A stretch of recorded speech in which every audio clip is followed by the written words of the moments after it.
Hello, everyone, and welcome to the Sales SOS podcast. I'm Liz Hyman, and I am here with your Sales SOS podcast crew. Today, we have Chris Bowen and Renee Bigelow, and we may have more coming. Today, I want to talk about the things that I'm hearing every day when I talk to clients or prospects. We're hearing kind of the same things. Like, I'm spending a lot of money on sales and I am not getting what I want. But we're also hearing this new thing, which is what I've always done doesn't seem to be working anymore. Like, why is it I've done this for years? And then I tell my salespeople to do it and it's not working. And I'm hearing this a lot. And I think there's four different places that I'm hearing this. One is, we're losing clients we've had for years. Two is our channel partners aren't delivering the way they used to. Three is trade shows aren't converting the way they're used to. And four is prospecting seems harder than it's ever been. So if you are joining us live, we are going to take each of these topics as a separate podcast section. So bear with us as we divide it up into sections while we're talking, but we're going to talk about each of these topics separately. They, of course, all go hand in hand and they will overlap some, but bear with us while we do that. And I'm going to start our first podcast right now. Oh, and Bryn is here. Gosh, I don't see Bryn. Oh, okay. Hang a second. Hey, Siri, text Bryn Tillman. Bryn, I can't see you. It says you're here, but I can't see you.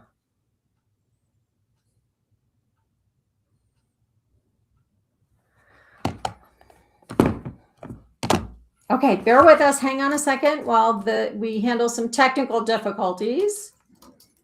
That is so weird that she's just not there. Can you guys see?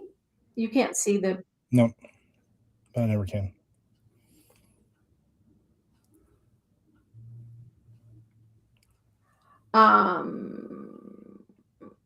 There she is. Yay. Okay, now we can start. Whoops. There she is. Okay. And we can't hear you. I hear you.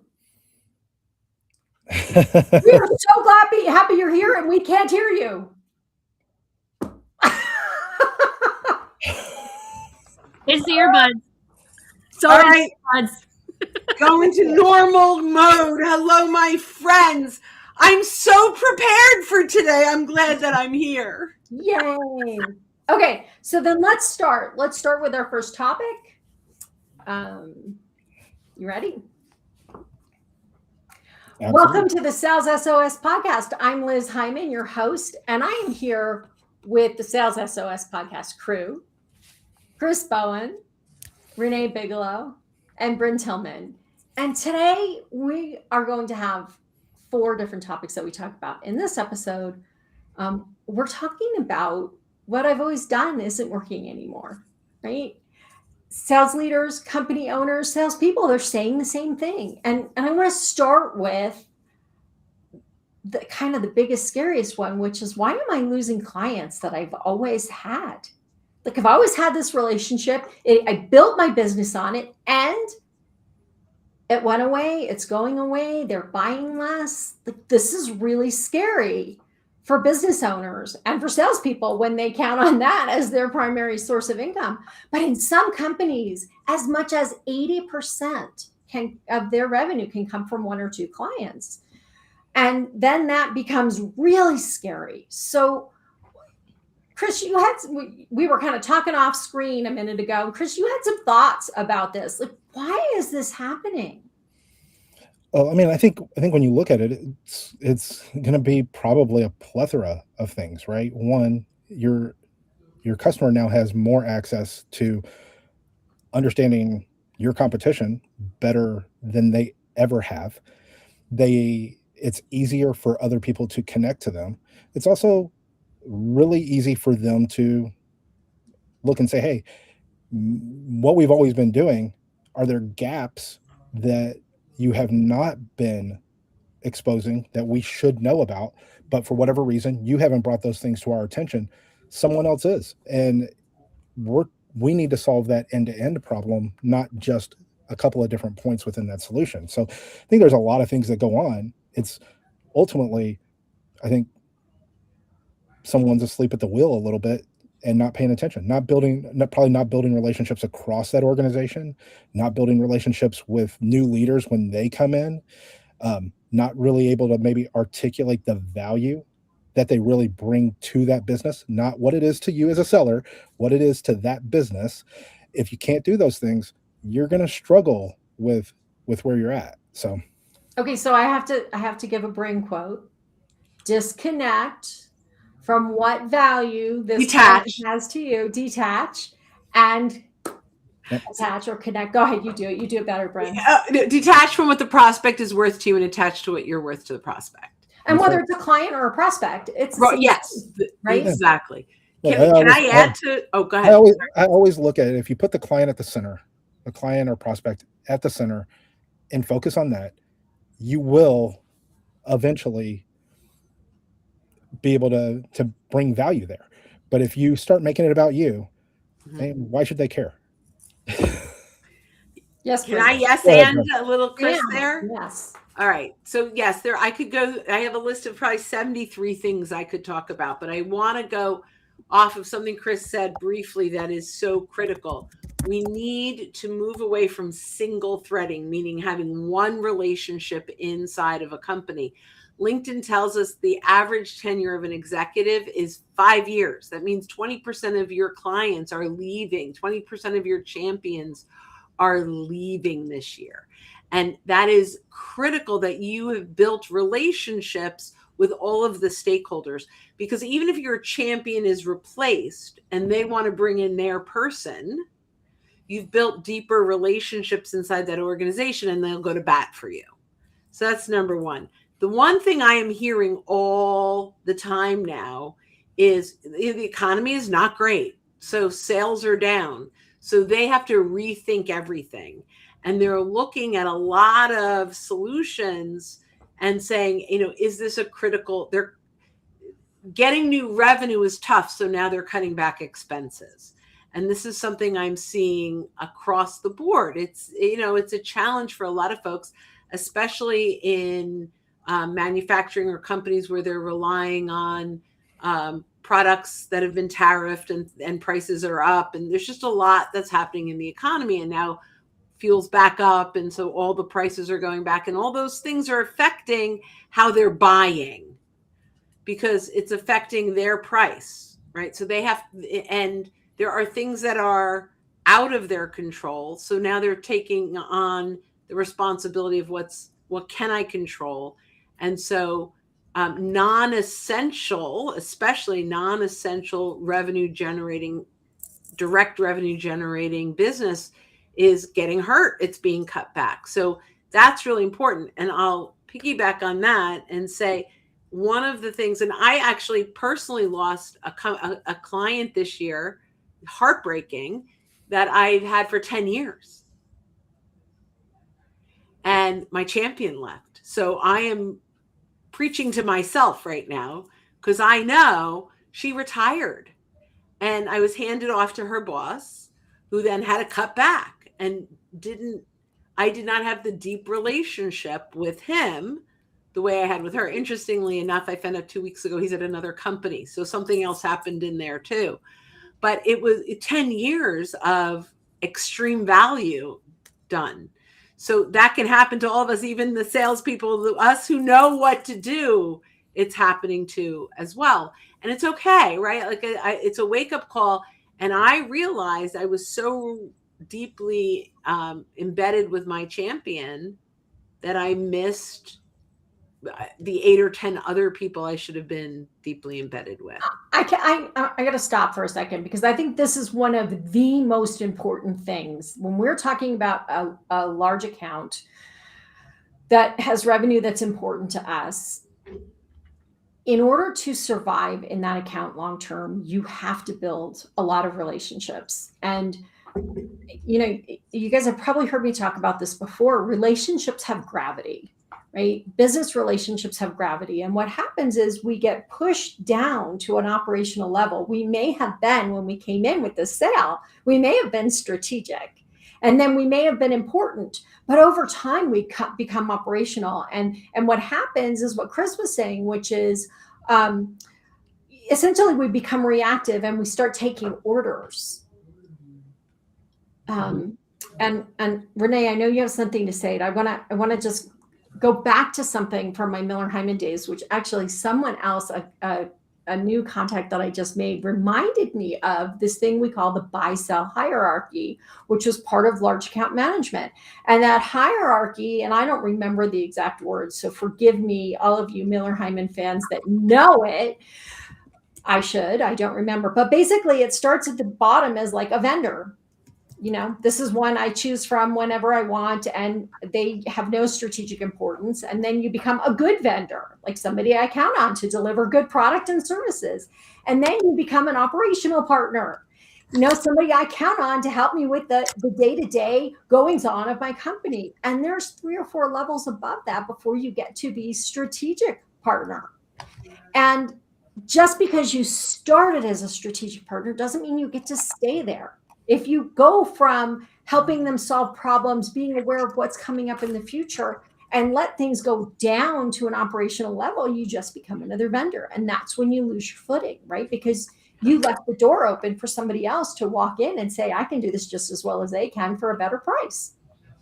And you don't have the relationships, or you don't have the belief that you are important to their business. So they make those decisions. Renee, go ahead, jump in.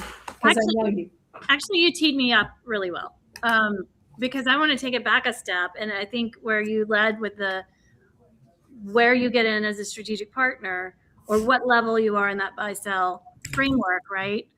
And how you don't always stay there. I think that's a critical bridge to what I want to add to the conversation. If we back up and we think, why are customers leaving? I think it's very easy to point to sales. And in some cases that is true. Like, yes, we could be multi-threading. Yes, we could do better in having deeper relationships across the organization, deeper with more breadth, right? But that's easy. I think it's very important to also ask at the strategic level, are we keeping up with the market?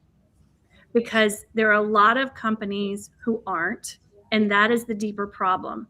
And it may be your product is not, or it may be the way you're selling is not. And so that's not exactly what you push to sales, it's how you set sales up, right? So if everyone else has moved to online ordering management, where they can do a lot more of things themselves, and you require that they talk to someone in order, not that they don't have a salesperson, but that they have to talk to someone to do anything, you aren't keeping up with the market, right? If you don't have the same variety, if you don't have the same pricing, if you don't, all of those things. And it's not just taking for granted, it's your business strategy keeping up with the market and the way you're going to market, right? I think that's the first thing we have to look at when we see long-term relationships fleeing, right? Or starting to see attrition with those. It's a late signal, but it's a signal, right? If you, however, are doing what you're talking about, where you have those deeper relationships, you often see earlier signals before they leave, right? Where they're telling you and you're getting those feedback loops. The other thing, so activating those feedback loops is incredibly important so that you don't fall behind on your business strategy and your go-to-market strategy. I think, that kind of ties that together. But the other piece that I see, particularly over the past 2 or 3 years, where this kind of stall and stagnation has kind of hit, is companies are not, even when they are keeping up with the market and doing things and making all these changes, and you'll have a business owner just saying, like, my competitors don't deserve the business they're getting. And I know I'm doing this. The market doesn't know what you're doing. If you have been getting business in a gift market, or you had some sort of surge and you've had that, and then you're riding it without continuing to externalize the things that are going on, the tail of your surge ends up in a dip versus pulling it out further. So do you have things that you've modernized? Do you have new acquisitions? Do you have new products? Do you have new ways that you've made it easier to do business with you? Have you externalized those as a company, not relied on a salesperson to tell that fragile one champion relationship, one person in a company who's your champion? Have you just relied on that very fragile relationship of one salesperson and one championship, or have you externalized that as a company? So before you push it down to sales needs to do this, I think those are two things that need to kind of be examined: the whole strategy, and are you externalizing what you are doing to keep up in the market? So let's talk about strategy for a second. Hang on, Chris, 1 second. Sure. Let's just talk about strategy, because strategy is not reactive. Mhm. Right? Strategy is proactive. And in order to be proactive, I have to understand my clients. I have to know what's going on with them. I have to know what things they're trying to solve for. And I have to proactively let them know that I can solve that problem. Mhm. It's my responsibility to do that, right? Yep. If I am not doing that, I am doing my clients a disservice. If there are other divisions that do not know I exist, I am doing my client a disservice. Absolutely. Go ahead, Chris. Well, one of the things I was going to say that gets in the way frequently is your unwillingness to cannibalize your own business. AI being the easy example. It was going to take a portion of your business. You didn't want to see that business go away. So then a Oh. competitor comes in with something else that's going to trim 20, 30, 40% of that cost. You could have done that, but you didn't want to touch the top line on that account. So you did that account, that customer, set of customers, a disservice, the same way that you were just talking about. It's like you weren't thinking of them, you were thinking of yourself. And at that point, good luck. Yeah, absolutely. I also believe we get complacent with a lot of our clients, and their world has changed. AI has changed their world. The economy is changing their world. I mean, there's so many things that are affecting our clients that are different than it was a couple of years ago. So I want to just hang on to that for a second, because Okay. Renee and I had a client together, and this client said to us, our clients don't want to purchase online. They want to send us emails and call us. No, they don't. They were wrong, I bet.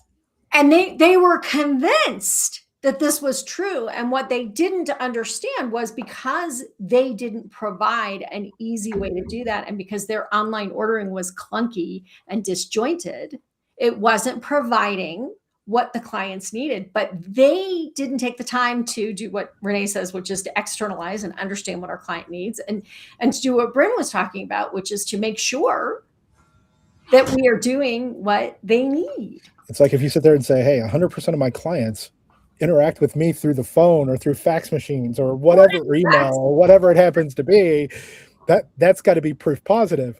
Well, no, because they don't have any other options. Actually, it was a little bit more nuanced than that, in that the customers they still had Right. were Exactly. Right. They didn't realize they lost customers because they didn't have new options. Right. They had already lost customers, and they weren't gaining those who had moved with the market. So the ones they were listening to were the laggards who were going to move on eventually, but were holding on for dear life to something that wasn't making them change. And it was one of the top reasons that they had stalled growth and then were starting to slip, right? Mhm. So it goes into, understanding where your not only your current customers are, but where the entire market is, and understanding where the growth is. Because even those laggards at some point are going to jump ship. And largely there's going to be a trigger in there that a deeper account management, a deeper account relationship would fix, because it's often a staff change that Right. forces that, right? Right. So I will say, just, I mean, not that we work in a lot of retail, but Macy's is the biggest example I mean, everyone growing up shopped at Macy's, and Macy's believed, and my daughter was a fashion designer for Alfani. So right up until about close to the pandemic, they weren't, first of all, they were not prepared for the pandemic because their shopping experience online was horrible. Had they had an Amazon-like experience, which they had all the resources in the world to build, but they believed people still wanted to try on the clothes in the store. Which, and now I don't know, what are we at, 20% of the stores that they had 5-7 years ago? Yeah. Because So they didn't adjust. So let me just say, Macy's, if you're listening, I know how to fix your problem. I have an entire plan for you about how to make the customer experience better, because I used to be a platinum Me too. buyer at Macy's. I Me too. almost buy nothing now. Me too. But here, this is really important. And I think this will lead into the other things. My daughter and I were talking about this just before I came on, which is buyers expect something different from their experience. And we need to know what our buyers expect. How do our buyers want to buy? What tools are they going to use? How do they want to engage with us? And not all buyers are the same. And it's our job to know what would make their experience good. It's not their job to make their experience good. Go ahead, Chris. Well, what are you one saying? of the things you're seeing, which is in an industry that you may not necessarily expect, is in healthcare. You have seen for a push for this for a while, but I think you're going to see it accelerate, where it is much more of that type of end user experience from a healthcare perspective. I think our generations have sort of dealt with the inefficiencies and the lack of personalization and stuff like that that happens in healthcare, and just took it as that's the way it is. But like my stepdaughters and stuff like that, their friends, they're not really willing to put up with that type of an experience. And you're gonna see big pushes for, if someone can change that experience and make it more user friendly, make it less friction, make it more transparent, you're gonna see that company be significant player. Can I share? I had a dental emergency. And now I'm in love with this dental practice. I actually asked him, is this a franchise? He's like, no, just myself and another dentist own it. It was the most amazing experience from the moment I called until they took me within 15 hours of the call, which was a Sunday. They had an automated AI agent that answered and booked the appointment at 10 o'clock at night on a Sunday for me to come in on Monday. And I got there and they had transcribed everything I said to the AI agent. And they said, here are the things that we heard. Is there anything else you want to add to this? Bren, I think one of my former clients was the software behind that whole experience. It is so friggin' amazing. So now I get in the seat. Not only does the dentist know everything and saw everything, I lie back and there is a TV on the ceiling. And he's like, you want Netflix? You want HBO? What do you want? And now I'm in the chair getting a cracked bridge refixed. And, it's a $10,000 gig for him. So great, because it's a ridiculous amount of work that I need. But I'm sitting there watching the British baking show while I'm in the dental chair. And what a difference. So I want to just say one thing about this. Well, two things I want to say. One is we call this patient-centric care. And it's a model that we're trying to push through the medical world. But we really need to be thinking about, I have no idea what that beep just was. We really need to be thinking. The baking show, the cake is ready. The cake is ready. Let's go. We really need to be thinking about this buyer-centric process. And we also need to be thinking about AI. How did AI make the experience better? And where do we want to replace people with AI so that people have time to interact with us and make us feel seen and taken care of and comfortable and safe? Yeah. And I just want to finish this because it's so amazing. So I put a Google review, which I almost never do. And when I came back, he's like, oh my God, Bryn, thank you so much for that Google review. Like, people matter. So can I share a little something here? you are a new customer, you just pointed out in Patriot-centric care with a new customer, right? Like, we provide and have spent an incredible amount of time zeroing in on the customer experience in parentheses, largely for new customers. So if we're talking about this problem that people are seeing customers drift, there's an experience drift often, right? And it's not like, I mean, it is a little bit like we get That's very good bridging. It's Good job, Renee.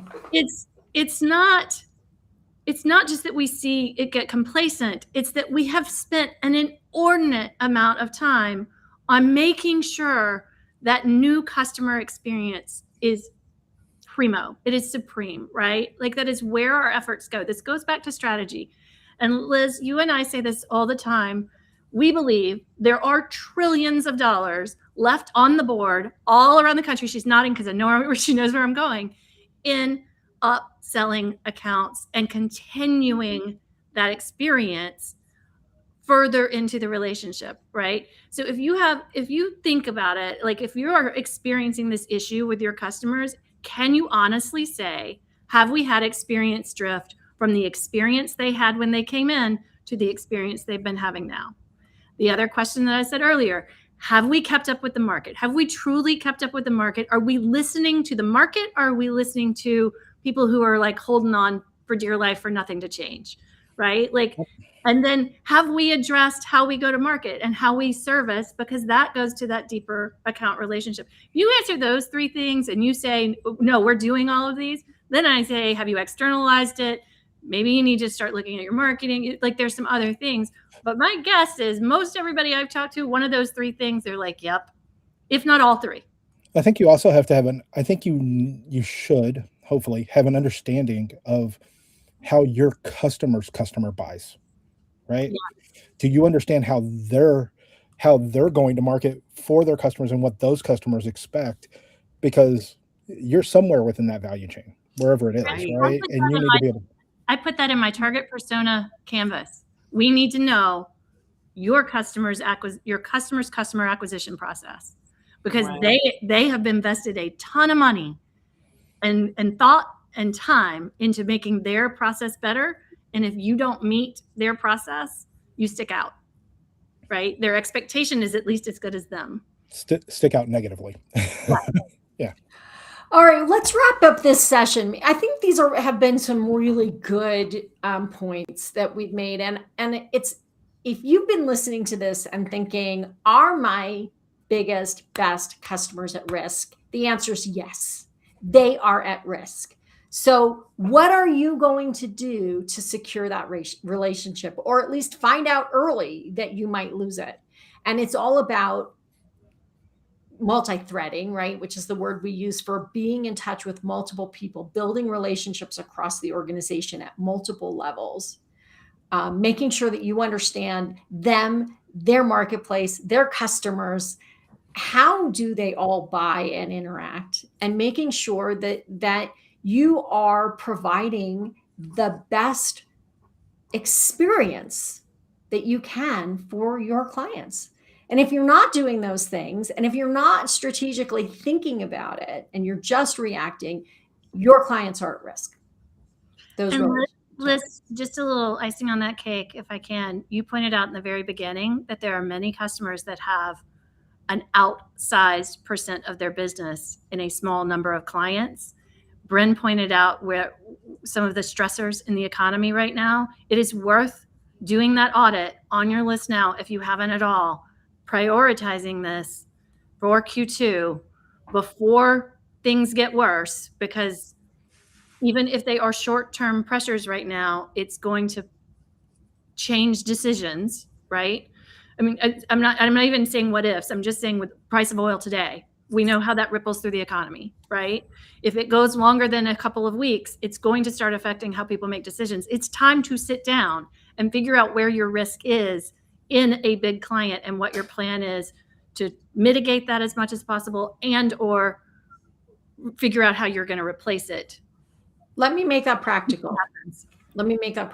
So if my client says they need to cut expenses 10% because of oil costs or because of tariffs, whatever it is, and My competitor goes into my client and says, I can cut that 10%. And that client does not see me as a strategic partner critical to their success. They're going to take the 10% cut. We have to be more than a price. Right. So, all right. Thanks for joining us for this episode of the Sales SOS podcast. Is Mike in the waiting room? I can't see him. I've sent him text messages. Okay.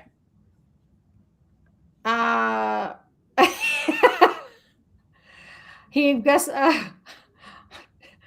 just sent me a text message of him in, and he can see but I can't see him. I don't know. I think if I go out and come back in, it will close the room. Yeah. Maybe he can go and come back. Mike, can you chat here? Okay, try. And did you leave and come back? I left and came back. Yeah. Mike, if you can hear us, leave and come back. That's what Bryn had to do. He said it just exited and he's going to try again. We'll see. Okay. I don't know why this program is not working the way it should today. Restream, help me. Well, the one thing I noticed is it says copy of what I've always done. It's not the one that was originally. No, because it was the wrong time. So we've been fighting with that this whole time. But anyway, yeah. But Mike was here. I mean, it showed me he was here. Oh, yeah. So. And when you came in also, I could see it said Bryn is here, but you couldn't get me in. No picture of you that I could invite in. Thanks for putting up with this and our tech troubles to our guests that are here with us. Welcome to the green room, backstage. It's okay. They're not calling us to produce their podcasts. Do not call me. Oh, bummer. I was thinking of going in that business. I have about 1,000 LinkedIn. people who have connected with me on LinkedIn who would like to produce your podcast. Produce my podcast. He said he just left the house. He gave up. We're going without Mike. Okay. I will reach out to the Restream folks and ask them what on earth happened today. But let's jump into our next podcast. And cool. Our next episode, we're going to talk about channel partners. So let's get started. I love this one. I have so much. Okay. Welcome to the Sales SOS podcast. I'm Liz Hyman, your host, and I am here with your Sales SOS podcast crew, Chris Bowen, Renee Bigelow, and Bryn Tillman. And we're talking about what I keep hearing every day, which is what I've always done is not working anymore. I always counted on this and it's not delivering the way it used to. And in this episode, we want to specifically talk about channel partners. So I'm not sure if you're seeing this or if you're experiencing this, but my clients are saying my channel partners are not delivering the way they used to. They used to be a consistent source of revenue I could predict and I can count on. And it is no longer true. And I've seen this trend really over the last 5 or 6 years get worse and worse. So you guys, what's going on? I have one. I'll start with this one. You all know I have little folksy ways of saying things that just kind of drill it down. And for channel partners in particular, most companies that rely heavily on channel partners were what I refer to as if you know verticals. They were closed, small networks where you had to know somebody. And if you know, this is the person you used, right? And those channel partners were the conduit to those closed networks, right? I didn't know somebody at this. They found me that person. I work with the channel, they get me to it, right? That is a huge chunk of where channel sales lived. And the world has opened up. And this goes back to that business strategy that we talked about in the last episode. If the market has moved to where other people can discover them more, the channel is less critical for the if you know part, right? You don't need that conduit into that if you know that you needed in the past. So it's part of the tension between the market changing, and I don't mean your competitors, I don't even mean your exact customers. I mean the marketplace, right? So if there's something similar out there that doesn't even fit what you fit exactly, but that's discoverable, and it works and it's doing okay, your customers may be there, right? Even though it's not the exact same thing you do. So that modernization part of if you know, you know, and a lot of that goes back to another point that I made in our last podcast about why sales are not as good as they used to with some of your existing customers, why we're losing existing customers. It's the same thing here with channel. Are you externalizing and making known the things that you're doing in your business? Are you relying on the channel to do that? Because if you're relying on the channel to do that, and people go to do their own research, first, let me say, then you're only as strong as your channel. So you have any kind of blind spot in your channel, that is your biggest risk right there, right? But second, anybody doing their own research, and almost everyone does now, and it's going to skyrocket with AI, right? Even though it's starting to now, it's not as much as it will be. Like, it's hard to imagine it's going to 100x from where it is now, but AI is going to move people through the journey much faster because you can ask multiple questions in a row and keep going down the wormhole all the way from discovering something to making a decision in the same conversation. So AI is going to really make this bigger. If you are not externalizing that information so that it can be picked up by people doing their own research, by AI bots crawling for training information, by search results, by AI agents that are going to compile reports for your customer, and you are relying on the channel to do that for you, you will get left out. So I want to stop and back up for a second. Hang on, Bryn. What is a channel? And this was my mistake. I should have started with this. What do I mean by a channel? We all sell through different channels if we use channels. Some people call them dealers. Some people call them distributors, manufacturers, reps. Maybe they're MSPs, managed service providers, agents. My channel are organizations called MEPs, right? So when I say channel, what I'm saying is that if there is somebody between you and your customer sometimes who helps you in that selling process, who brings customers to you, or who you give prospects to so they can go out and sell them, that's a channel. So if you think, well, I don't have channel sales, maybe this will help you rethink. Maybe you do have channel sales. And even a referral partner, in a sense, can be thought of as a channel because they're the ones that are finding the clients and bringing them to you, even if they don't become between you and them in the sales process. So we usually think about the channel being the one who bills the client and then an affiliate can be a channel. An affiliate network can be a way of channel, but here's the shift that I have seen. So channel partners can, especially, you have MSPs and like they have Microsoft or Google Workplace. Like there's not a lot of choices for some of the things they represent, but then there are others where there are hundreds or thousands of choices, right? I work with a lot of telecom with the actual channel partner. They're the ones that help the end user decide, what are we bringing in? Verizon? Are we bringing in, right? Who are we bringing in, and what's the best for your company? But here's where it falls off. As the company relying on the channel, we used to see that channel as our sales reps, and their job was to bring us business. And that dynamic has done a 180. It's a shift. We now need to work for the channel instead of having the channel work for us. What are we doing to bring that channel value?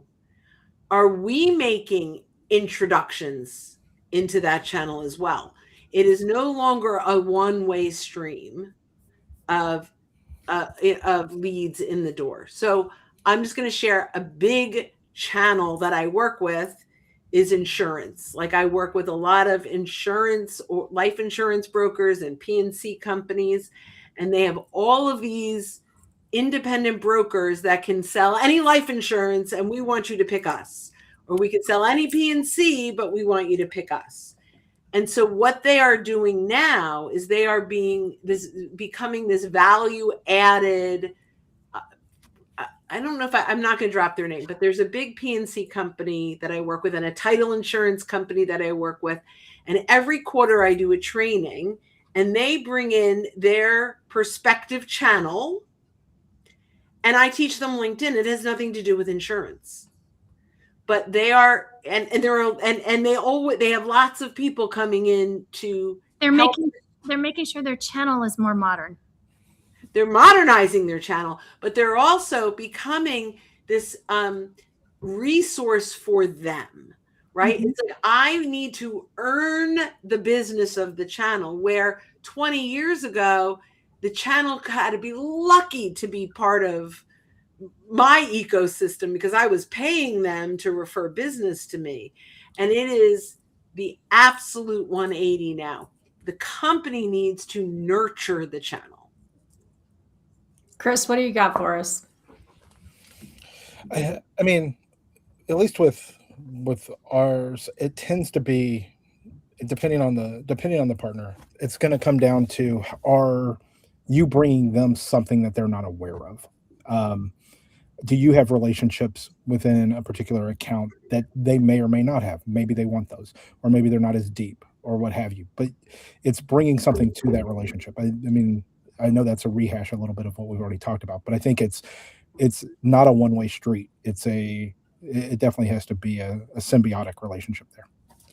So let's talk more specifically about what that means. So if I am the owner of a manufacturing company or a tech company or whatever, insurance company, whatever it is, and I'm a mid-sized company and I don't have a ton of money, and I have a handful of reps who are managing those relationships, what does that mean I have to actually do? Like, because before they just called us and said, oh, this person wants to buy from you, but that's not working. So what do I have to actually do differently? I'm not a multi-billion-dollar company with tons of marketing resources. So Bryn, go ahead, give us some ideas. Well, so I mean, I can get tactical or I can get strategic, but what you have to do is help them succeed, right? Your goal as a company is to help that channel partner succeed. Now, there are some companies that will also compete with their channel, like they will sell directly. That's a little harder. But if you are relying on your channel as the primary way of bringing in business, open up your LinkedIn connections to them. Say, look, here are some of the people that I know that you might want to meet. Because if I'm not selling directly and I'm 100% channel, why not? Right? Why not make some and let them bring the business in this way? And one of the things that we can do, and we're doing this all the time now, is we're having the channel partners build out in the free LinkedIn a search of exactly the people they want to know. Maybe there's 50 companies they're trying to get into. So they have 50 companies and they have the roles that they're trying to get into. And then they use the first degree filter. They take that URL, which is built on filters, and that we have that channel partner send it to your connections at my company. So, right. And we're going to go through all of our connections. We're going to click on that link and see, who do we know that you want to meet? And we'll make some strategic introductions on your behalf. And all of a sudden, we become a way for them to grow business. And I just have them say, I'm happy to make these introductions. I just want to make sure that we're the first right of refusal when you sell the business. And usually they're perfectly fine with that. So, Liz, when you say what else can you do, I kind of spoke from the perspective of a company that uses a channel before, and I'll speak from the perspective of a company that is a channel this time, because I have clients that also fall in that range too. And knowing the strategic discussions that I'm in, I will tell you the channel follows momentum, right?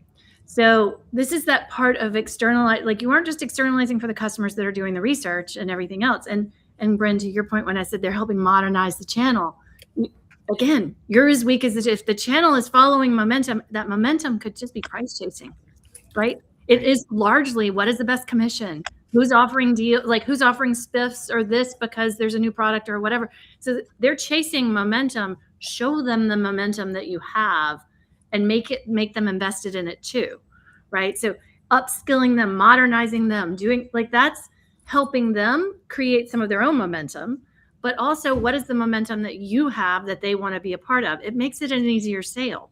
Like, it's not that hard. You're making it an easier sale for them. But you have to be able to demonstrate some sort of momentum, because their job is to basically represent momentum. Right? Like, they're supposed to be putting the things in front of the customer that are going to carry that are durable for the customer, that are moving forward, that are innovative, that's what they're being paid for their expertise for often. So you have to prove, if yours is durability and stability, you want to show, if your momentum is around innovation, whatever your momentum is around, you have to make sure that they are pulled in with your momentum and not out chasing someone else's. Commission is where I see the most. And if you aren't on top of it, you'll just lose to a commission spiff somewhere.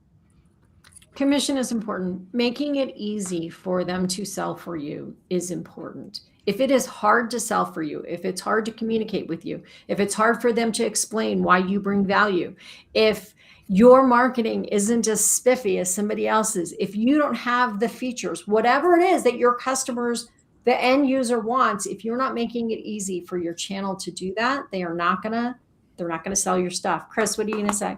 No, you sort of stole my thunder. I was going to say, you have to make it easy for them. You have to, do you understand what they need, right? Do you understand how that channel operates? And do you understand how ultimately the people that you're working with on that side get paid?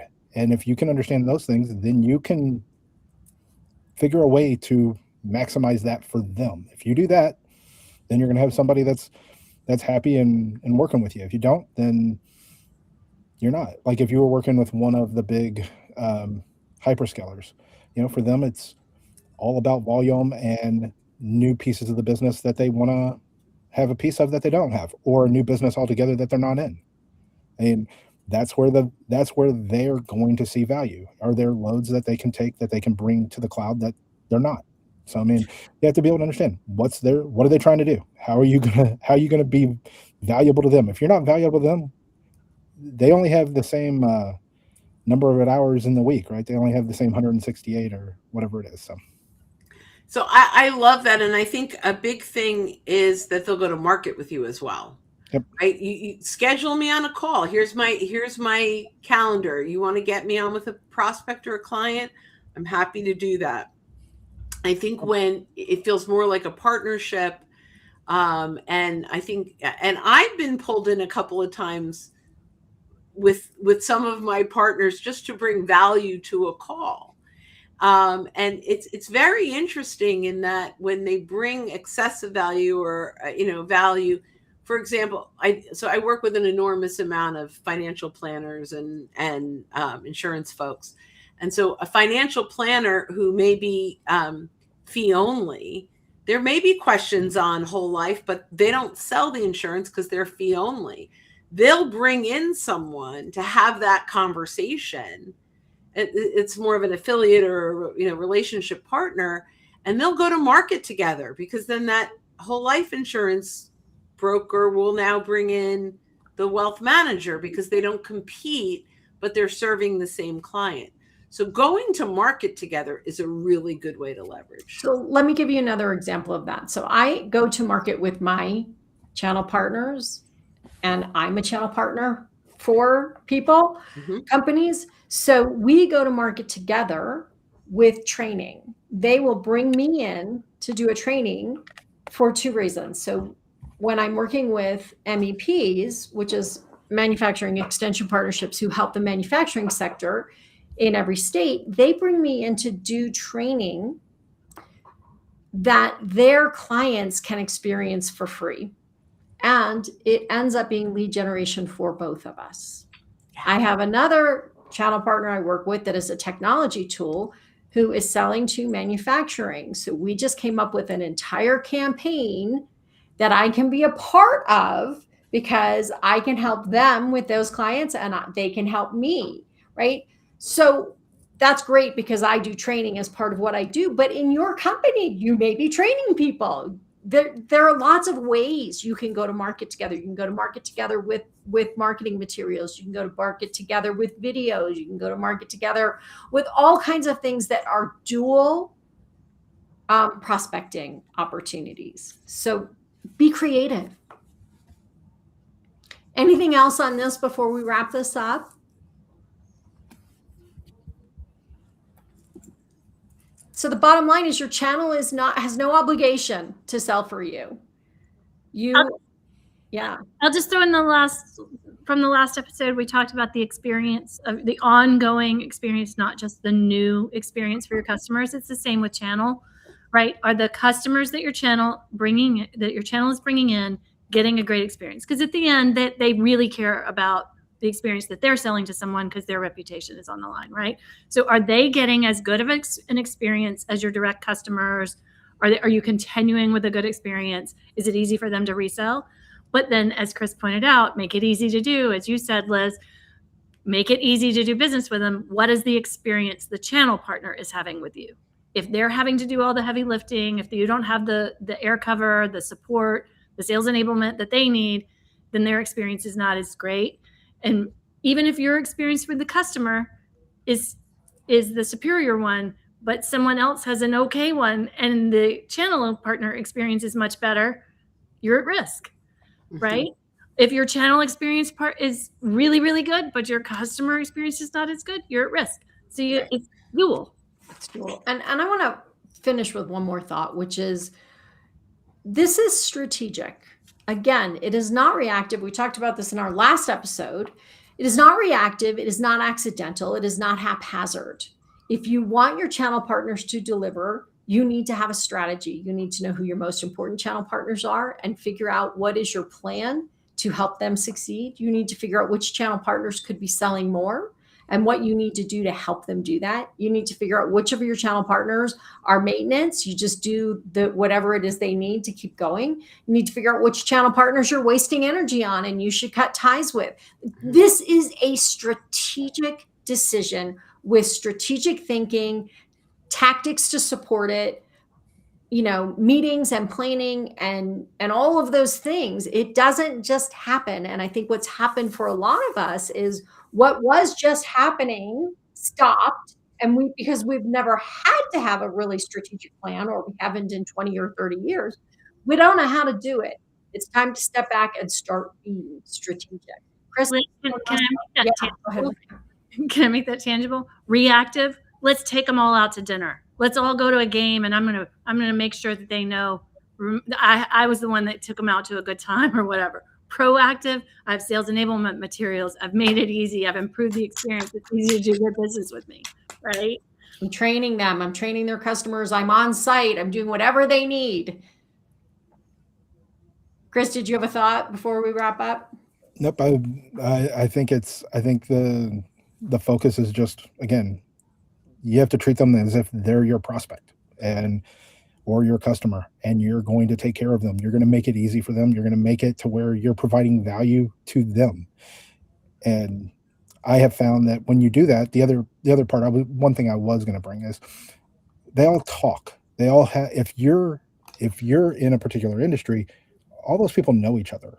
And so if you're providing value, you're going to get brought up in other conversations that you're not part of. And if you are, both ways, but hopefully it's positive. And if it's positive, you're going to get more business out of that. Hey, everybody. Thanks for joining us for this episode of the Sales SOS podcast. Okay, Bryn, I know you have to leave in 15 minutes. So do you want to I may be able to stay a little longer because they're not here. So okay. I will stay until the babies walk through the door. So do you want to do trade shows or prospecting is harder? Prospecting for sure. Okay, we'll do trade shows last. So, you ready? Welcome to the Sales SOS podcast. I'm Liz Hyman, your host, and I am here with your Sales SOS podcast crew, Chris Bowen, Renee Bigelow, and Bryn Tillman. And this week we're talking about why is what I've always done not working anymore? Used to work great, and now it's not working. And in this episode, we want to talk specifically about why is prospecting so much harder and what do I do about it? If you want to hear what we talked about in the last episodes, we talked about clients going away that you've always counted on, and we talked about channel partners not delivering the way they used to. But in this episode, I really want to focus on, why is prospecting so hard? And I mean, I hear it over and over. Bryn, let's start with you. Why is prospecting so hard? So I'm going to go through my bullet list and then we can talk about it, because this is something that I face all the time. I'm on conversations with clients saying what we used to do used to work and it doesn't anymore.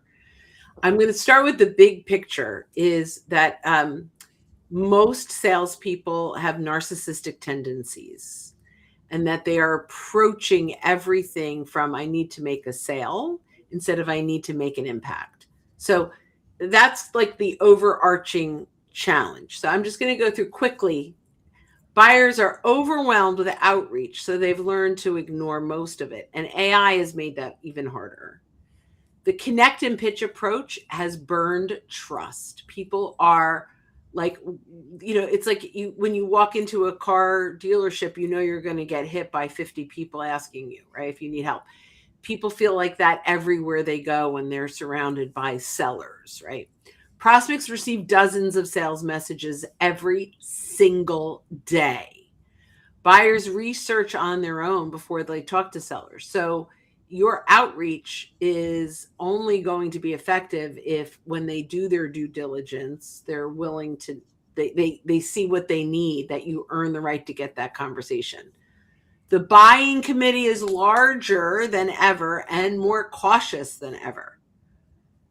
Visibility before outreach makes a big difference. I can never say that word. Familiarity. Yeah, that word. I use it all the time in writing and I can't say it. And in fact, if you listen to my audiobook, I say it wrong 3 times. Anyway, so now it's stuck in my head. But anyway, so like that, it matters so much. Visibility before outreach, right? They just have to know you. They have to know your brand before they'll respond. Generic messaging gets ignored, and even worse, engineered empathy is killing trust. Where I start reading this and it sounds like you got to know me before we had this conversation, and then I realized it was all AI generated, right? So trust must be earned before a sales conversation ever happens today. The goal of prospecting is opening the door, not closing the deal. Really, really important. And something we opened up with in a previous episode was sellers need to detach from what that prospect is worth to them and attach to what they are worth to the prospect. We cannot assume anyone wants a conversation with us. We have to earn that trust. We have to earn the right. And we have to do this by doing something that all salespeople were trained not to do, which is give away free consultation, right? In fact, there are still sales training out there that says never give away free consultation. Well, guess what? A YouTube channel and Notebook LM is going to give them all the free consultation they'll ever going to need. So if you don't do it, someone else is, or something else is. So we have to show up with with a giving. I'm going to help you, and then I'm going to earn the right for you to pay me to help you more. Okay, so our buyers are overwhelmed. Our buyers don't trust. Our buyers have more bureaucracy to go through than ever. Our buyers are looking at AI and they are overwhelmed with what's coming out of AI. If they're anything like me, they're really overwhelmed. And AI is giving them more choices, and AI is also telling them what the downside or what the risk is in a way that they've never realized the risk existed before, which is making it even harder for them to make buying decisions. So with this is 2-part. One is, how do I prospect? And then it goes into a larger of how do Can I just say one more thing before we move on? I had a client come to me and say, I was on a prospecting call and my prospect went into ChatGPT and said, give me all the objections I need to say on this buyer's call. And literally it told them what to object to. So we've got to overcome this, right? We've got to, they have the ability to do this now. And so, we can say, oh, But that's what people are doing. They're saying, why should I not buy from this person? And so we need to earn the right, and we earn the right through bringing value. One more thing, and then I'm done. We teach an acronym for content and messaging, which is called AWARE. So the first one is attract by resonating. How do we attract them? That we're talking to them as their title, their industry. We have to create wonder. So if we don't create like a curiosity, a wonder of, I want more, then we're going to lose them. And we have to do that in the first line or two in our outreach. Then we need to add value. So adding value means we've just taught them something they didn't know before. Then we need to get them to reframe in their mind how they're doing things. Like, oh, I can now see what I just learned in my business. They're reframing their current situation. And we need to create engagement. We need to create a compelling moment where they go, okay, I learned enough. I got so much value from this 3-minute read or whatever it is that they have earned my time. And so be aware.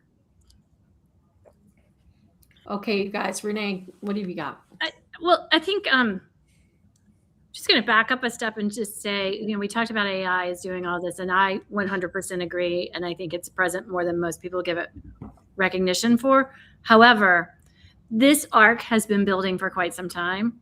Since the dawn of the internet, we no longer had to rely on, in the last episode I referred to, the if you know, you know. And the salesperson in that time had the control. The salesperson had the information. The salesperson could tell you everything. You needed that access to someone in order to get the information.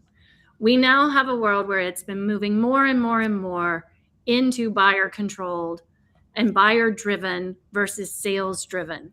The problem is we have a lot of companies that don't accept that. Oh, did I lose? We are having very strange technical issues today. People are bouncing in and out without any. You're still here. Okay. So we've moved in this world where we had a sales-driven world. Post-World War II, it was very sales-driven. Tons of products people wanted. The only way to get to them was through sales, right? Now we have a buyer-driven world, and it has been evolving with every new form of technology that enables the buyers to do more. AI is just the most recent evolution of that. It will likely be as explosive, if not more, as the democratizing the internet did, right? When that happens, we saturate channels that used to work and we break them. They're broken now. People don't answer the phone.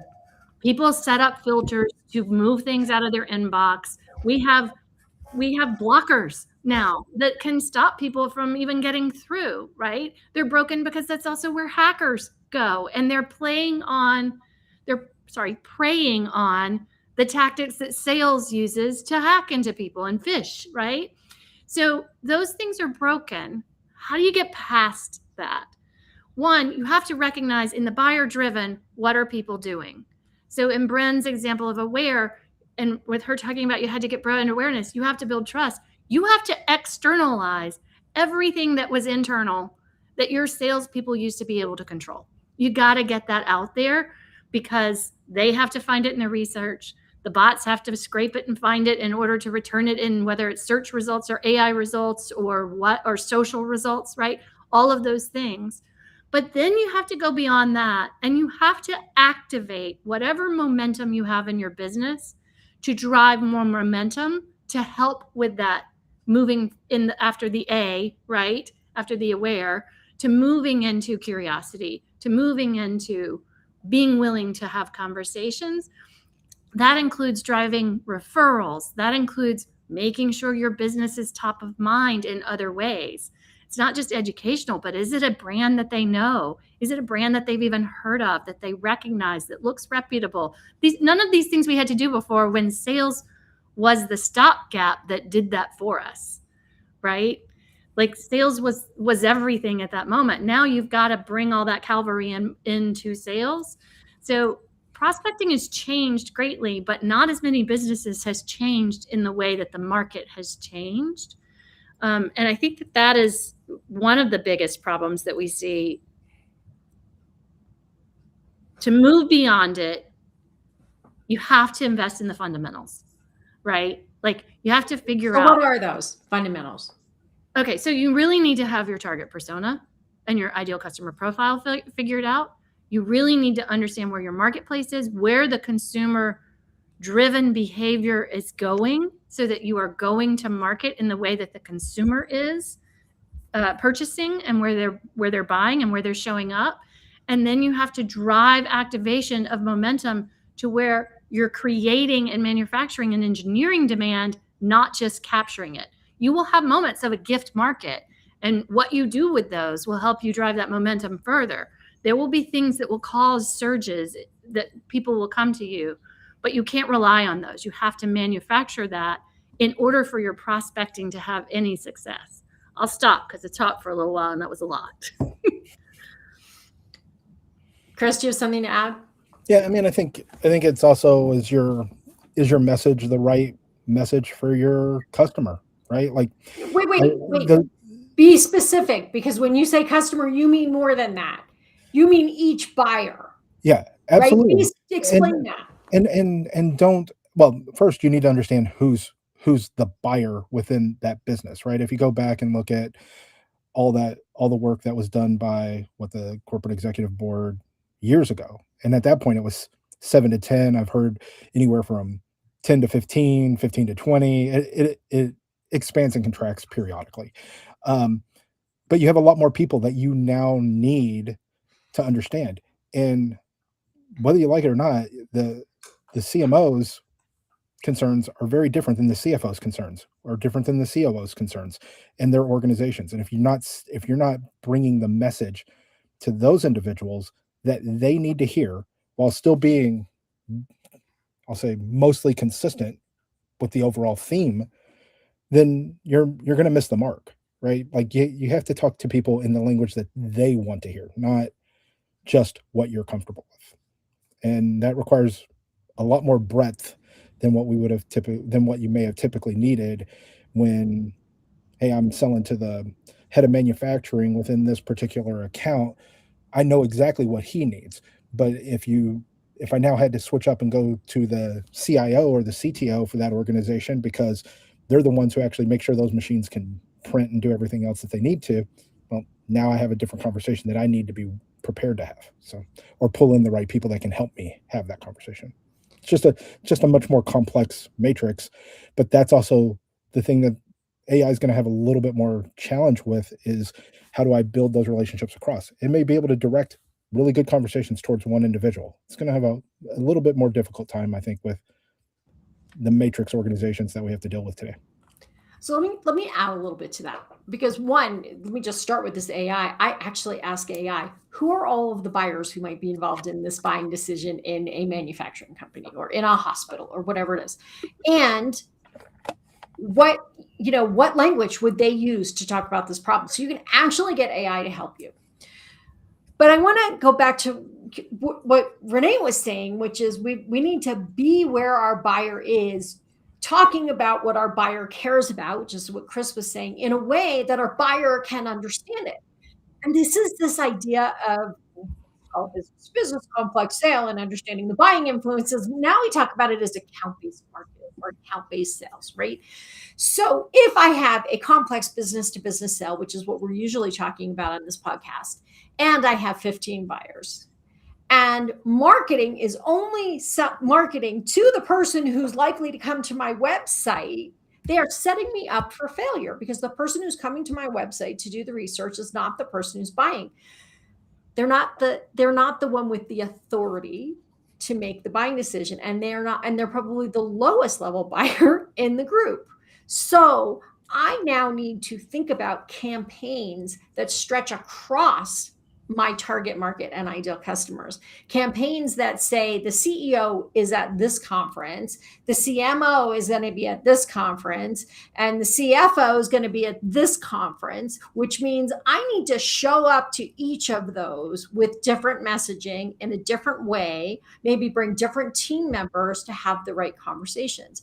If the CEO is reading this blog or listening to this podcast, but the head of manufacturing is listening to this podcast, how do I get on those podcasts with the message in the right way that that person is listening to? It is not simple, and it takes work, which is why we need to narrow our market, be clear who we're talking to, and talk to the right person about the right thing. And my favorite example of this was a lovely young man that I used to coach, who I said to one day, okay, you're going to go talk to the engineer. What are you going to talk to him about? And he said, ROI.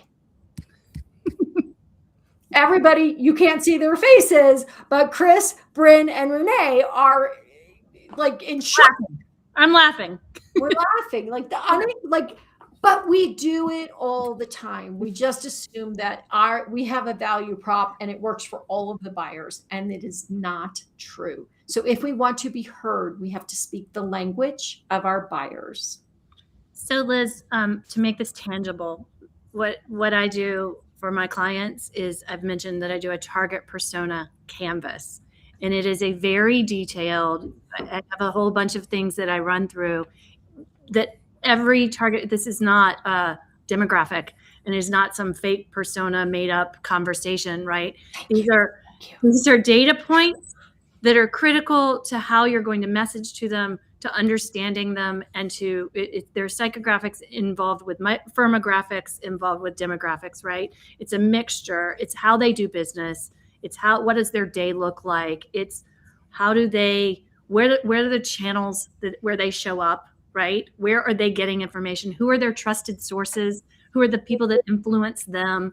That's for every position that is a target persona, right? The firmographic and how the business operates is on the ideal customer profile, right? So those things together, when I talk about fundamentals and I say how fundamental that is, that needs to be distributed across your organization.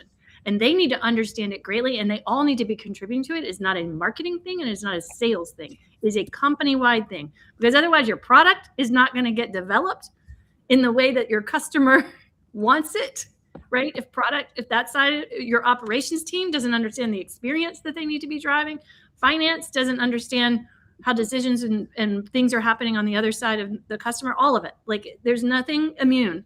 Your engineers who are out doing podcasts or out doing webinars, all right? of that matters. This is some of the top alignment that you need in it's not marketing and sales alignment. That's actually fairly easy to get around target persona and ideal customer profile. It's full universal company alignment around these fundamentals, right? And really understanding it and having people go through the exercises. I have a client that is a two-sided marketplace, and I'm working through right now with the supply side. They've never applied what is an ideal vendor profile, right? It's the exact same thing that we're applying on what is the ideal customer profile. What is the target persona inside that ideal vendor profile? Like, these are the fundamentals that help you prospect better, because as you're trying to prospect directly to that person, not the company, right? You can do some of the company level at the marketing level, but you're talking to a person when you get into sales and prospecting. You know how to talk to them right away. You have a lot of information there for you. You can use it to help guide the decisions that you make inside the company, but also to help guide you on where to be, help guide you on who to talk to, help guide you on what to say. All of those things are there. And that is missing from a lot of places. I will tell you, most of the ones, if I say, do you have a target persona when I get into a new client, it's 3 or 4 data points, mostly a demographic, maybe like we made up a little narrative or something about them, but it's not the things that are actionable data points that help you understand where to go, how to do it, who to talk to. So let me just share what we didn't do. What we didn't do was tell you you should be dialing for dollars. What we didn't do is say LinkedIn is the only way. What we didn't do is say you have to be at trade shows. What we didn't do is say you must be on this podcast. None of us know the answer sitting here to that question for you.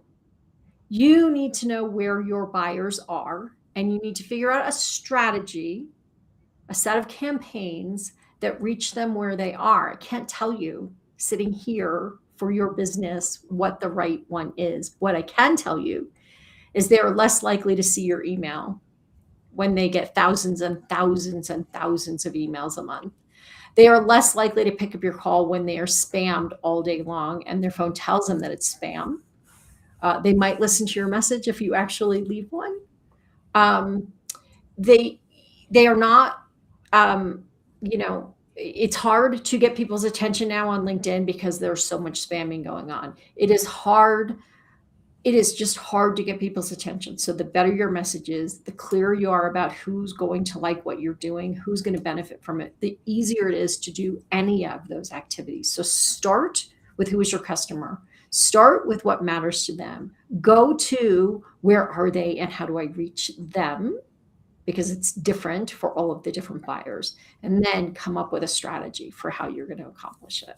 And I would also say, don't let that stuff get dusty, right? You're going to have to refresh it periodically with new information that you have with the way things have changed.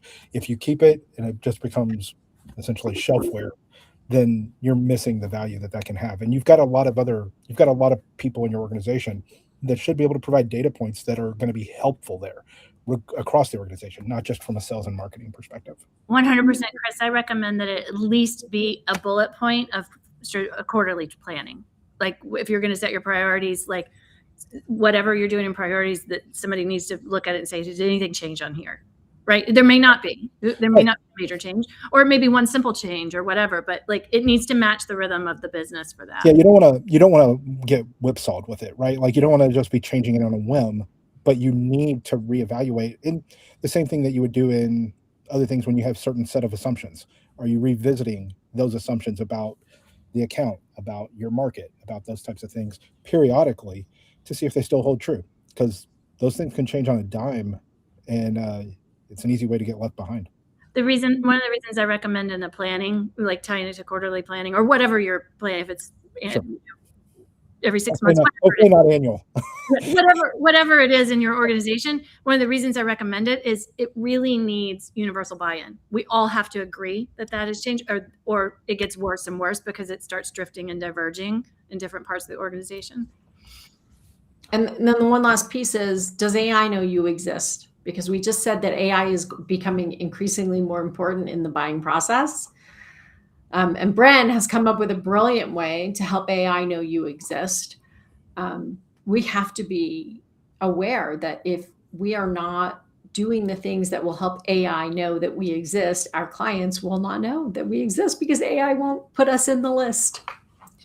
So, Liz, can I also just share one tactical, like one practical, not tactical, but it's a practical thing. I always like to have one practical thing because I know that some of what we say sometimes is kind of heady and bigger think for strategic planning sessions and things like that.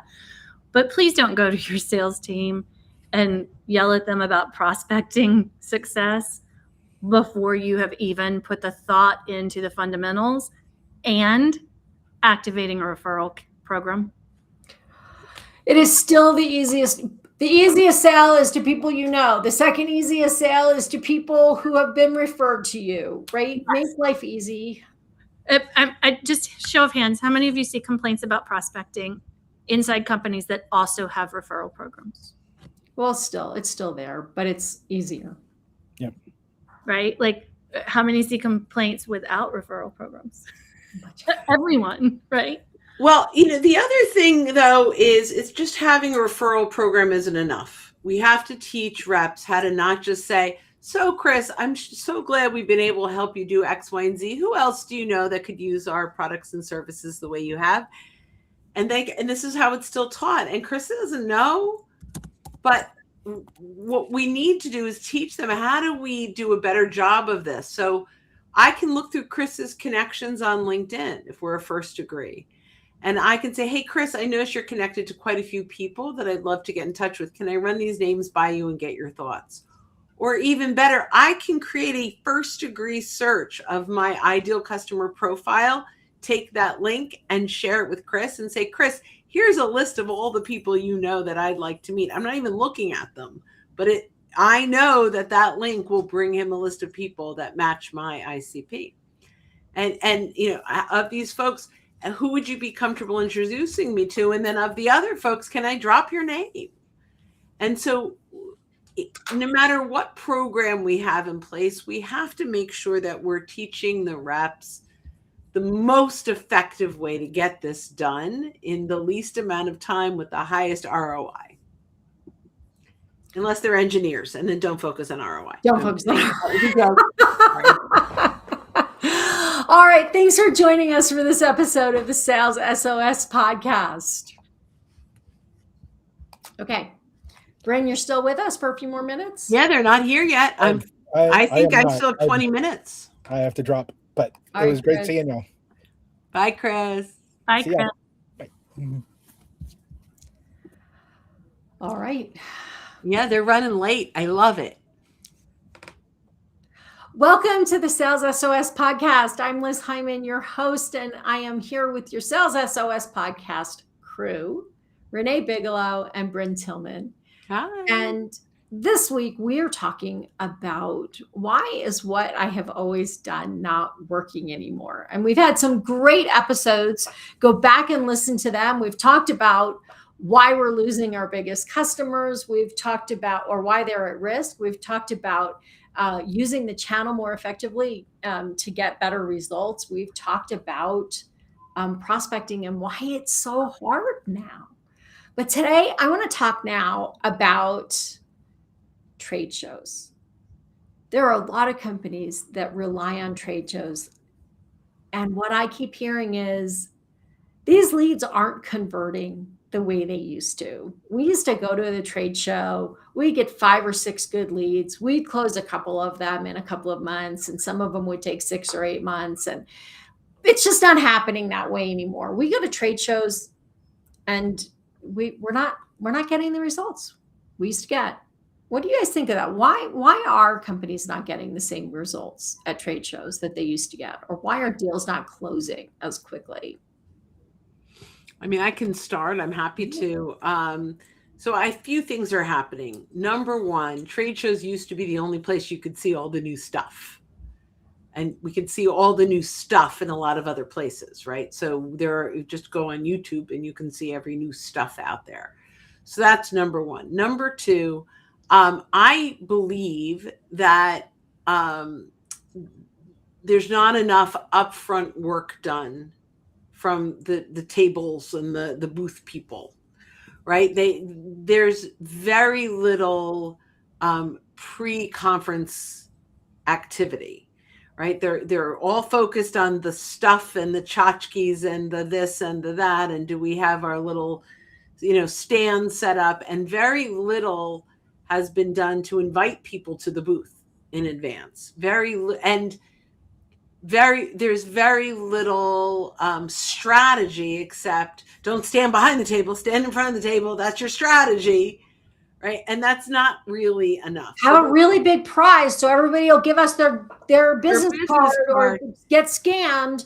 So, we'll have 1,000 names. Right. And just having candy at your booth isn't getting people that are interested in more than just your candy. So there has to be a strategy that's in place. And I'm going to table that for a second because there's a couple of tactical things I want to talk about. Number one, use social media to post leading up to this event for 3 or 4 weeks. Reach out to your clients and your prospects and say, hey, I'm not sure if you're going to be there, but we're going to be at booth 100. Please let me know if you're going to be there. I'd love to schedule a time to be with you, to meet with you. Have a particular event at a particular time at your booth where you can draw a crowd. Make sure it's not at the same time as the best speaker. Like, be strategic about it. This is something that we had one of our banking clients had a huge booth at a very big event that was critical for their business. And I think they probably spent $100,000 on the booth. And their job was to collect business cards before I had this conversation. I said, no, no, no, no. Oh, and stuff bags with all their flyers. I said, the first thing they're going to do when they get back to their hotel is take out the flyers and throw them out. So we created a hub in SmartLinks, which is a sales navigator tool, where all of their PDFs were in the hub. And there was a big QR code to scan to get their PDFs. But what they get when it gets scanned is who looked at it for how long and did they download it. So now there was a follow-up strategy. And as soon as they scanned it and they clicked on it, we now knew they were at our booth and they scanned it. And amazingly, people like to scan stuff at conferences, much more than stuff things into their bags. So our tchotchkes are still fun. Flyers, stop printing them. They're all getting thrown out. Start creating a hub. It doesn't have to be a smart link. It could be any hub that captures the information of the person that's looking at your content. And then the follow-up is so much easier because we know they looked at our stuff. So that's just, I mean, I could go on for hours and hours on what to do. Oh, one more thing is your LinkedIn app has a QR code. You can open this up. People can scan your QR code and hit connect. Have a little message ready that says, great meeting you at ABC conference. I'm looking forward to continuing our conversation. Send it right away. And now you have a very good follow-up list of people. Excellent. Renee, what have you got? Yeah, so love all the suggestions that Bren made. I'll kind of back up just a step. I wanted to say, like, if we back up a little bit, I think you heard Bren talk about the booth, and the booth, right? I think one of the first things that we can kind of zero in on is trade shows used to be discovery events, right? Now they're validation events for the most part. What do you mean by that? Explain that better. The show floor used to do the work. You'd show up, you'd walk around the floor, you'd do it all. Now, most of that activity happens before and after, right? It just becomes the show floor is a hub for the activity that happens before and after.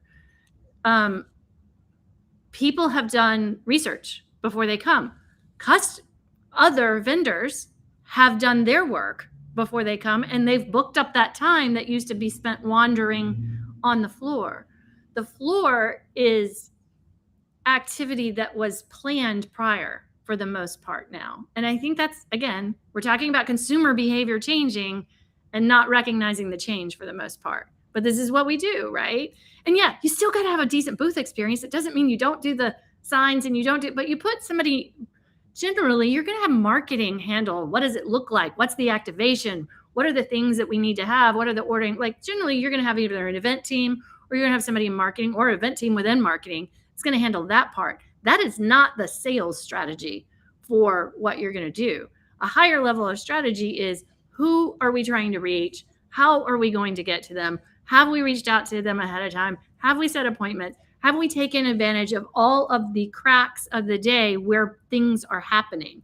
Do you have dinners booked, lunches booked, breakfast booked, happy hour attendees, like all of those things, rather than relying on them to come to you? I'm essentially saying we got to make it pull, right? And where it's not already pull, we got to push to get those appointments and get those times. Does that make sense? I think that's kind of the first reality that we need to recognize. And then that's what I mean by it's a validation event, not a discovery event. I'm not walking around trying to find vendors. I can remember going to trade shows in my early years in my career, walking around and collecting the things that Bren's talking about that are being thrown out now, right? Because I didn't have the way to do the research for those things, and I knew I could find it all in one place. Now I do I'm either doing the research before I go, or people have already reached out to me. I'm booked by the time I get there. I am solid end to end. There is no free time left at a conference. And for us, we might call it a trade show. For our customer, it's a conference generally, right? So they're coming and they're booked and it's all planned out for them for the most part. There's really, generally, I haven't gone to one in years where it's nothing but sleep time, right? You're booked from 8 in the morning till 9 at night, pretty much solid. There's no like hanging out by the pool with a vendor, in the middle of the day anymore or whatever. I just think that's a really big difference. 60 to 70% of that research or that time has already been booked before they ever arrive there. I think that's so important to understand that distinction, because I see too many people, as Bren said, acting like it's where they're going to get discovered, right? There's still huge gaps in collecting information from the people you're interacting with. Even if you are doing old school and doing a business card drop, somebody needs to be processing those and getting it into the CRM and noting in the CRM. There are automated workflows for much of this. There is OCR that can capture the information on the business card and put it directly into.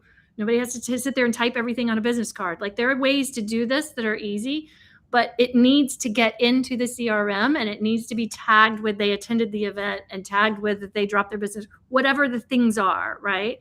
A simple thing that I've done just to make it easier for our team in many instances is I make a form that would normally be like an inbound form, but I give the form to the sales team or the booth team. And so anybody they interact with, they fill out the form for the person they interacted with, and it'll trigger some sort of automation that goes, like a workflow that goes behind it, like, thanks for coming out to meet us, or whatever, so that it's automated right there, because they're going to forget other ways. All they got to remember to do is just fill out the form for the person, right? And they might take the business card and fill it out, but they can do it in the breaks of the day, essentially. And then it's all handled. So some sort of something more than we paid the conference for the badge scanning thing or whatever. Something more than that needs to be done with the data. Can I add to that before you move on? Because Smart Links is part of Sales Navigator. And if your Sales Navigator is connected to your CRM, you can literally add that activity right to your CRM. So that is a very simple process. We're capturing it inside of LinkedIn, but then we can capture and just the fact that they scanned that at the conference. Yeah. Right. Just they scan, that automatically can tag in. So that kind of tags in with that after part. So we talked about the before part and how booked up it is. And even if you aren't, even if they aren't doing the research, trying to set up their own appointments that your competitors are. So that's the before part. The after part is, okay, you did engage with people. What is the follow-up plan? Like, magically waiting on them to start converting? Or have you thought of what can kick in immediately that nurtures them, that educates them? Well, that's what I'm saying. You can automate that into a drip campaign that they don't even have to be back at their office before the first email is going. 100%. 100. There are many ways to do that. Yeah. But so whether it's immediate or not, what I see is no plan for after. Moving forward, okay. Right. So here's what I'm hearing. And that what I've been saying as well in the past, which is a trade show is about before, during, and after. So the first part of before is, where should we really be? I can't tell you how often I have conversations with sales leaders about, yeah, they went to this conference, but it wasn't the right people. Well, why were you there?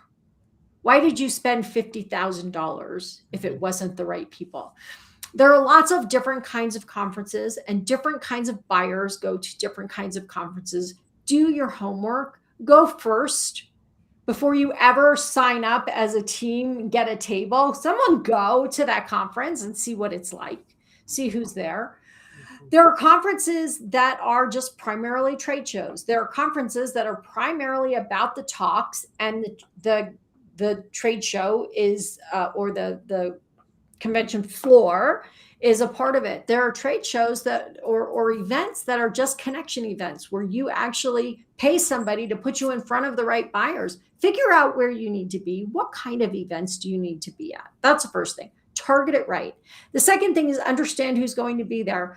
I do not understand how you can show up to every trade show with the same messaging. If I'm going to talk to CEOs are going to be at this one and CMOs are going to be at that one, why does my booth say the same thing?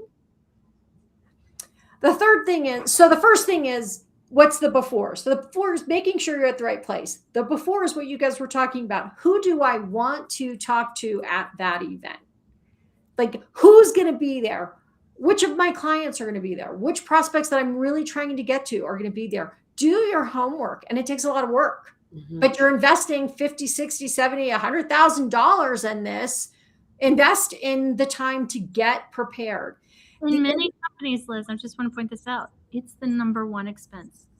It's the number one marketing. And it's show up and pray. Yes. So show up, make sure that you know, Bryn has to run. Renee and I will wrap this up. Make sure you know who you want to talk to. I tell every salesperson, pick 10 people that you think might be at that trade show that are really important for you to talk to. And I tell them to buy 10 really nice gifts. Not the regular tchotchkes, the pens, and I have this, and then you leave a message, text them, call them, whatever. I have a special gift waiting for you at the booth. I'd love for you to come by and pick it up. Yeah. Right? You've now personalized this. You made it pull. You made a pull. So we've got before. Who do I want to talk to? Where do I want to be? Who at this event? How am I going to get their attention? Right now we have the I'm there at the event. What is happening? I'm going to push back a little bit on what Renee and Bryn said. Some people are walking the floor and discovering things. Be prepared for them. 70%. Right. Be prepared for them, but be prepared for the people that are going to be booked up. You booked their time as well. Then the after matters. And here's what I hear often is, yeah, I got home from the trade show. I'd been away for 4 days. I was way behind and I didn't ever follow up with them. You just spent $100,000 to go to a trade show, and there were a bunch of marketing messages out to people, some of whom mattered, some of who didn't. I do this old school still. I carry a little notebook that's maybe 4 inches by 3 inches, just a little paper pad. I bring a stapler. If somebody has a card, I literally staple their card to this little notebook. I write my notes for the 5, 6, or 10 people that matter. Let the rest of them scan, but the people that I talk to that matter, I write my notes in my notebook. Now I can put that into a form when I get a chance or add it to the CRM, but I don't get home and forget and wonder where their card is and did it just get stuck in the pile with everything else. I know who the 5 or 10 people were or 3 people that I met that might actually buy something. Now we can begin a buyer seller journey together that will actually have momentum. But you're not going to have momentum with 1,000 people who put their card in to get a smoothie. It's just not going to happen. So Liz, can I, we've kind of shared it's not working and sort of the easier things of why it's not working. It's hard for these companies that we're talking about, but they're easy things to do. Meaning you add some elbow grease and some thought in the beginning, and after you'll see a lot of change, right? Like you should see lift pretty quickly with adding those things in. It's new to them, so it's new muscle. It's hard to do the first time, but it's not hard to achieve, right? Hard to do if you haven't done it, but not hard to achieve. There's another set of people who have done that and still find they aren't getting what they used to get. So what's the next level of optimization that I look for? And often I actually look for both at the same time if I'm bothering, because I happen to know both. But for capacity is constraint, do that. Everything we just talked about needs to happen first. If you've already started that, here are some things I think that are really important. 1, don't be just a vendor. Just a vendor is pretty much the lowest spot in the trade show hierarchy. So what can you do to not be just a vendor? If you're not just a vendor, you may be hosting something that's a wraparound, right? So, and it's something fun. Those are always, not always, but almost always a success. You take them off to some experience or whatever. You're hosting something. You're no longer just a vendor because you have an experience that you're taking them the day before or whatever, right? Or if there's free time in the evening, whatever there is. The best way to consider it is, how do you integrate more into the event itself, though? So if you're spending all this money on the booth, what could you be doing that gets you access deeper integrated into the event? Sometimes it's not money. Sometimes it is. Sometimes there's a pay to play level, meaning you get a booth and there's some sort of speaker track. It might be a smaller one that you can get into or whatever. You still have to meet their editorial quality, but you get something. Maybe you get announcement mentions. Maybe you get on the registration things, whatever. Integrate yourself more than just a vendor with a booth.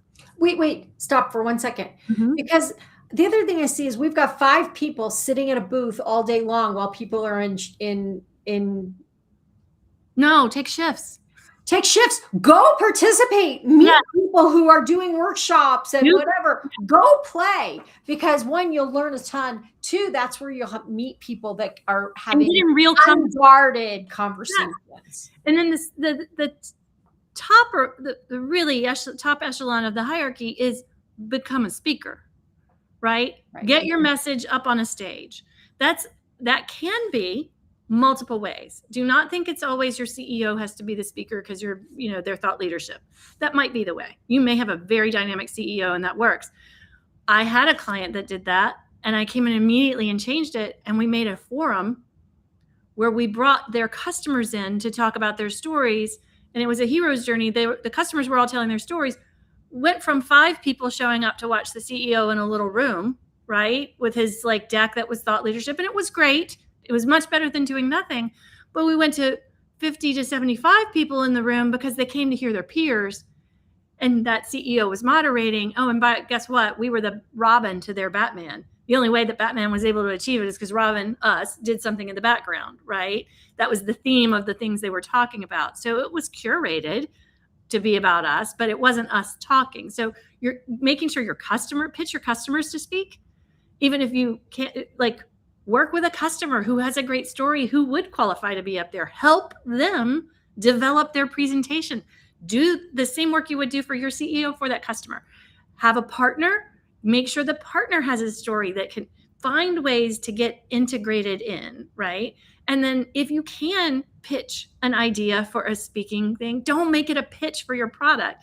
Make it something helpful and of value to the conference. And then there are the glimmers and the icing on top that you can do. Everybody asks for the same thing from event conferences. Study the conference, have your marketing team study the conference and look for gaps that aren't covered. So several years ago, I don't know, maybe 2021, whenever podcasts were really high right after COVID and conferences first started up, was that 2021, 2022, somewhere around in there, I had some of my clients propose, we'll do a podcast from the event, and it will be the show. We'll be focusing on your show. They got a free booth to have their podcast, and they could walk around and talk to everybody, and they got a special badge that let them do that, right? Find the gaps that help the event that you can represent too. So I actually have a partner that helps people do exactly that, and they bring people, participants to the booth to interview, and then they create content. If you're interested in that, reach out to me and I will connect you with them. Ways to integrate beyond just being a vendor. Okay. And then we're going to do posts and then we're going to wrap up. But we spend the post chasing. I talked to you at the event. Did you want to buy something? Do you want to buy something? Do you want to talk to me? Do you want to buy something? Do you want to buy something? Do you want to talk to me? And everybody's chasing them. Stop chasing. Start inviting and thinking about thanking them. If you figured out where if they have a card and they work in an office, or you got where they live and you tell them you want to send them something, send them a card.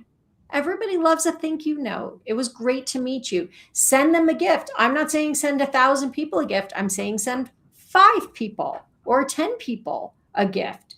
Stop just chasing and figure out what you can do. Hey, everybody at this event asked me about this. So I'm sending an article to all of the people that I talked to, answering that question because I thought it might be useful to you too. If everybody else was asking that you, right? What are you giving them? Because what we do after a conference is just chase, and everybody turns off their phones because they don't want to be bothered after the conference. So Liz, that thing that you were saying about what you heard everybody was asking about this and share an article, 100%. But here's a postmortem that I do for every major event. I have a postmortem with my clients and I ask, what was everyone talking about? What were the most popular topics? Guess what becomes the next content we produce? Whatever topics are now top of mind with our target audience who was just at this event and it was the hot topic, right? So it could be a webinar, it could be a blog post, it could be what goes in our newsletter. It could be we call the people who were in those things and we get more from them, like we interview them. The same speaker who was talking, we call and say, hey, you had one of the most popular things. We'd love to do an article, an interview for you for an article. Or it could be doing a roundup of our customers and saying this was the hot topic. Where are you on this? Or you could just from your phone at the conference say, I'm standing here at such and such conference, tag some of the people you've talked to and say, people keep asking me this question. Yes. Here's the answer. You are in the spot at the moment with your target audience, seeing and feeling where their heads are. That needs to be, you need to draw that out beyond one day, right? Beyond one event. Draw that out and continue that momentum. But again, this takes planning and thinking. And if you think that your salespeople are going to do their regular job and they're going to magically have all of this time for conferences, you're probably mistaken. So if you're going to add a whole bunch of before, during, and after work for the conference, how is that work going to get done? How are you going to support your salesperson with the other work that they need to do so that they can do this? We always add work without thinking about, is it possible for one person to actually do this? And how do we do it together as a company? And one little last practical tip too, if you are flying people to a place where there's an event, and you have any customers or prospects who are in that same place, let them stay one more night and call on people while they're in town. There's a little cachet that gets them in the door with, I'm in town for this event that happens to be like tied to their industry, right? I'm in town for this. I'd love to chat with you while are you going to be there? And if we're not going to be there, can I come by after and see you? Even better if you could give them, if your package involves, most booth packages come with some access tickets, right? If you can provide scholarships or tickets to the event to the local people who may not have budgeted to be in it. Yep. All right. Well, that was great. Thanks so much, Renee and Bryn, who left us midway. But thanks for joining us for this episode of the Sales SOS podcast, and we will see you next month.